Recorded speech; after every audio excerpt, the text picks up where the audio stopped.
Hoy mi intención es explicar mi relación con el tema de lo que normalmente se entiende por un retrato, que a mí me gustaría más cambiar un poco en el sentido de que cuando yo me enfrento a trabajar del natural con una persona,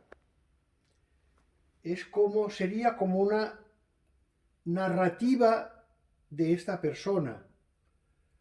De la misma manera que a veces te cruzas con alguien por la calle, en el metro, y piensas, esta persona, y te inventas con lo que sería su vida, más que personas, para mí serían personajes.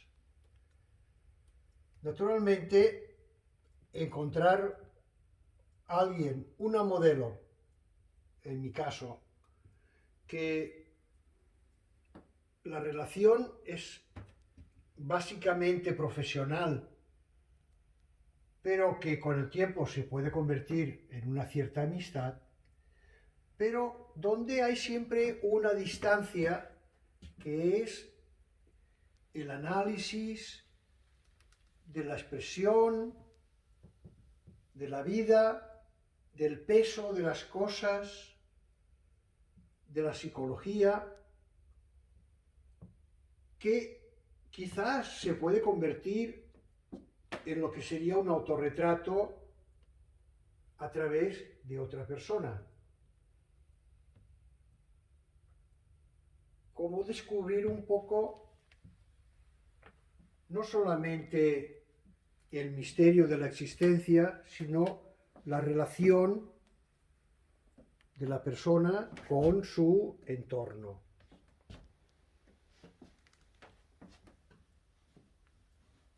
Esta pintura yo la he hecho porque va a ser en una exposición itinerante de homenaje al poeta Miquel Martí i Pol. A mí me han dado una frase de Martí i Pol sobre el sueño y la realización de los sueños.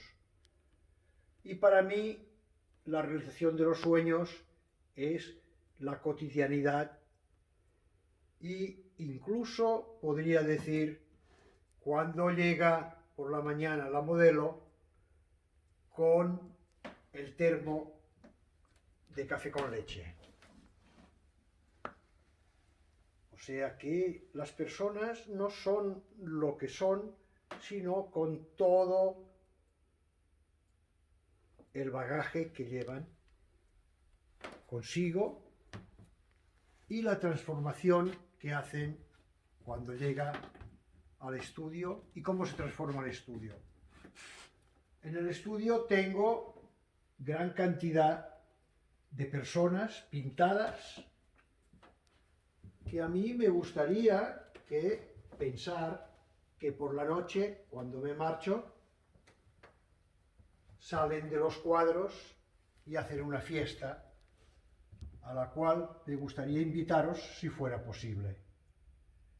Espero que os haya gustado este vídeo y que continuéis animaros en vuestras suscripciones. Muchas gracias.